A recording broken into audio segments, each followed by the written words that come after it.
All right, welcome back to Wmma Now with your host Chuck Stevenson, coming at you with some One Championship news. So One Friday Fights number 100 goes down on Friday, of course, March 14th in Bangkok, Thailand at the it's that Muay Thai, it's that famous Muay Thai arena. I can't think of it. Um, anyway, they have booked a one atomweight, which is a 115-pound fight between Xiong Jingnan, the reigning and defending one strawweight champ, and the number 4 ranked atomweight champ, or excuse me, the number 4 ranked atomweight fighter, Meng. Now, just friendly reminder for those not in the know that one championships weight classes are a little different. Atomweight is 115, strawweight is 125. So Jingnan normally fights at 125 pounds. She's moving down to atomweight for the second time to take on Meng. Now, this is going to be an all-China affair.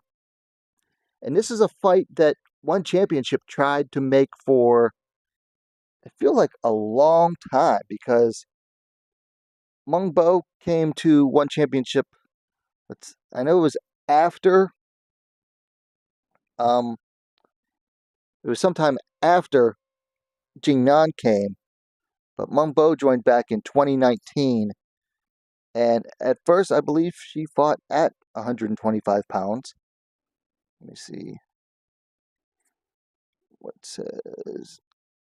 No, around 115, which is interesting. So, but I remember this fight was being talked about because Jingnan only had one loss at the time, I believe, if I remember correctly.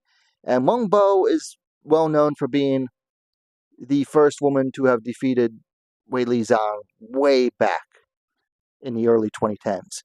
So this was kind of like an all-China affair that was being talked about back then. And it's finally coming to fruition as Xiong moves down to atomweight for the second time. Listen, her division it only exists on paper at this point.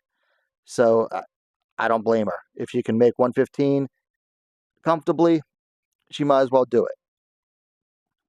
So let's get into this, because there are some things that I don't like about this fight, although I think it should be a good one. There's definitely some things I like about it too, but let's get into the stats first. So the strawweight champ, Xiong, comes in at 18-2. Meng comes in at 22-7. Now, Xiong has not fought MMA since September of 2022, when she defeated Angela Lee in Lee's last fight ever via unanimous decision. Meng has fought more recently. She fought back on January 10th, picked up a decision win over the fast-rising Chihiro Sawada, handed Sawada her first official loss. Now, looking at the age here, Xiong is the elder fighter, 37-28 for Meng. They're about the same height, 5'5", 165 centimeters for each of them. Xiong has a very, very slight reach, 64.2 inches, 163 centimeters, to 63 inches, even 160 centimeters for Meng. Okay, so like I said, there's some things that I just don't feel comfortable about with this fight. Xiong has not fought MMA in 2.5 years. Like I said, she fought Angela Lee back in September of 2022, has not fought MMA since then. In that time, she only had one bout of any type. That was a special rules bout against Wonder Girl Fairtex. That was like basically a boxing fight with 4-ounce gloves. That was in September of 2023. So in a year and a half, she has not fought at all. But in 2.5 years, she's only fought. She has 2.5 years. She hasn't fought at all in MMA.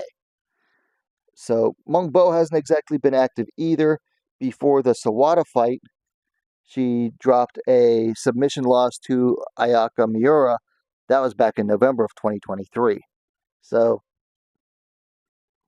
yeah, I guess besides the Sawada fight, Meng has been pretty inactive too. This is one of these situations where I feel bad for the fighters that are stuck in one. Xiong's a champion, even though she's not defending her title in this bout because it's at a different class. She has been with one championship for years now, and I just feel like they have no idea what to do with her. They never built her division out. She kept beating everyone they put in front of her, but one championship was never happy because they said, "Well, she's not finishing her opponents." It's like, well, you can't finish everybody. I feel like they were like doing her dirty by talking about her like that, and that was one CEO, Chatri Sityodong. Uh, Meng Bo, she kind of had like some mixed results in one. Uh, she suffered 2 straight losses to Ritu Phogat and then Tiffany Teo. The Teo fight was at 125. So she came in at 115 at first,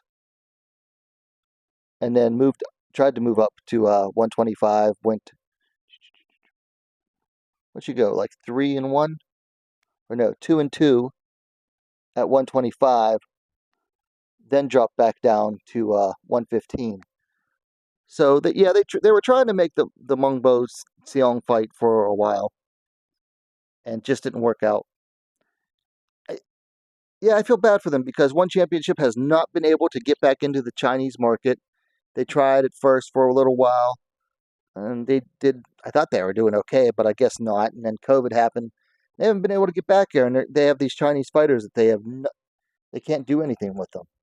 It's like they just don't know what to do, which is really on the promotion themselves, because both of these fighters with the right matchups can be really exciting. Now, as far as the fight itself goes, they're primarily strikers. Now, Meng Bo showed some really good defensive grappling in her last bout against Chihiro Sawada. I was really impressed with the improvements she made to her defensive grappling. But how much is she really going to need that here against Xiong? I don't think I've seen Xiong go for a takedown, ever. So this should be an all-striking affair. Both of them mainly just throw hands. Should make for a fun fight. So I am excited to see both of these ladies back in action. I really am. Especially Xiong. I've been a Panda fan since she got to one championship. I just wish they would have had better ways to promote her. This is going to be a fun one. I'm actually looking forward to this. Oh, the other thing that I don't like, why is this on a Friday fight? Like, this is one of your MMA champions and one of your top ranked fighters as well. And you're putting it on a Friday fights card when nobody in that audience is there to watch MMA. They're there to watch Muay Thai. So why isn't this on one of your shows where you tend to have more MMA fights? I mean, granted, they've been moving away from MMA for a while, but why isn't this on a one fight night on Amazon? Why isn't it on a numbered one championship show? I have a feeling, I have a sneaking suspicion that it has to do with paying them less to be on the Friday fights card, which is shameful of one championship, but I just have that sneaking suspicion that's what this is about. I continue to grow more and more disappointed with one championship. It's amazing how low they can sink. But this fight, I'm looking forward to, even if I feel it's not getting the status that it deserves. So let me know. I want to know. Don't let me know your thoughts. Give me a pick. Pick the winner here. Xiong Jingnan or Meng Bo. Put it in the comments. Hit the thumbs up button. And go ahead and subscribe to Wmma Now, the best, most complete women's mixed martial arts dedicated platform on YouTube. Thanks for watching. We'll see you next time.